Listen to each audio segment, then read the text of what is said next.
¿Qué tal, amiguitos? Qué gusto saber que nos acompañan para la continuación de esta historia que está muy interesante. Hoy vamos a saber qué fue lo que le pasó a José en la cárcel. ¿Saben? Nuestro pan cotidiano para hoy se titula El copero olvidadizo. ¿Listos con la Biblia? Vamos a estudiar la palabra de Dios en Salmos capítulo 37, versículo 7.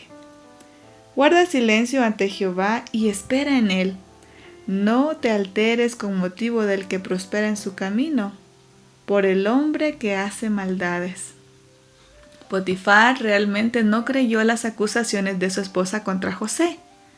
De lo contrario, tenía que haber habido una ejecución, pero José fue a prisión para salvar la reputación de Potifar. Aunque José no estaba condenado a muerte, estaba muy restringido.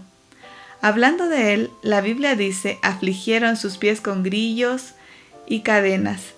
En la cárcel fue puesta su persona.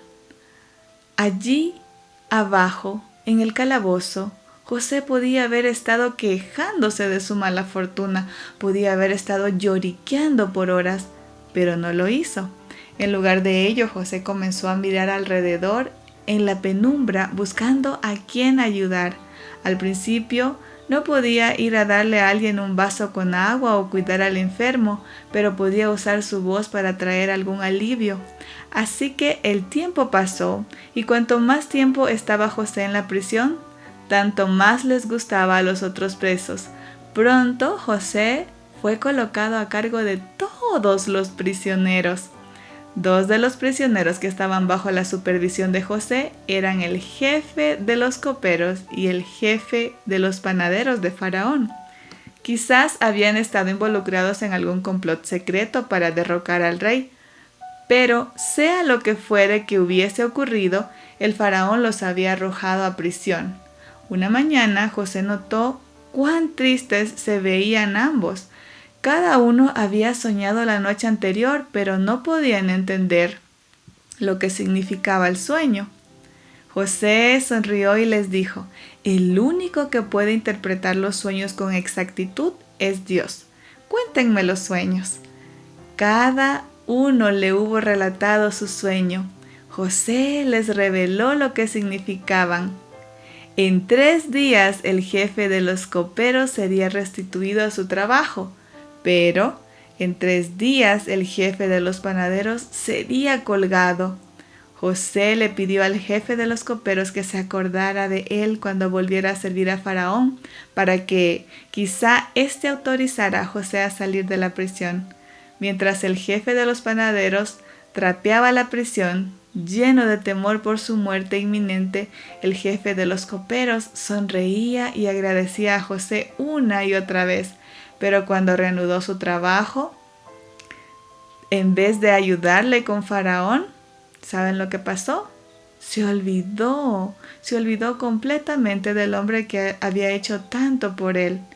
Y los días pasaban lentamente para José en aquella prisión oscura. Sin duda, una orden para ser puesto en libertad era lo que él estaba esperando, ¿verdad, amiguitos? Pero fue un tiempo de prueba. Y saben, José no murmuró ni se quejó. Se mantuvo confiado, sabiendo que a su tiempo y que a su manera Dios cumpliría el anhelo más profundo del corazón de su siervo. Qué hermoso, ¿verdad, amiguitos? El versículo de hoy nos dice, guarda silencio ante Jehová y espera en él. Y eso fue lo que hizo José. Les invito a cerrar sus ojitos para hablar con Dios. Amado Señor, muchas gracias te damos porque tú nos amas y cada día nos muestras, Señor, tus bendiciones. Acompáñanos, Señor, en este día. Queremos caminar de tu mano y queremos siempre esperar, Señor, en ti, en que tú cumples tus promesas y que siempre haces lo mejor para nosotros. En el nombre de Jesús te pido la bendición para cada niño y niña. Amén. Que el Señor los acompañe, los espero mañana porque esta historia no queda aquí y tenemos una continuación. Así que recuerden compartir este devocional con sus familiares, con sus amigos y con las personas que no conocen del amor de Dios. Hasta mañana y que el Señor los bendiga.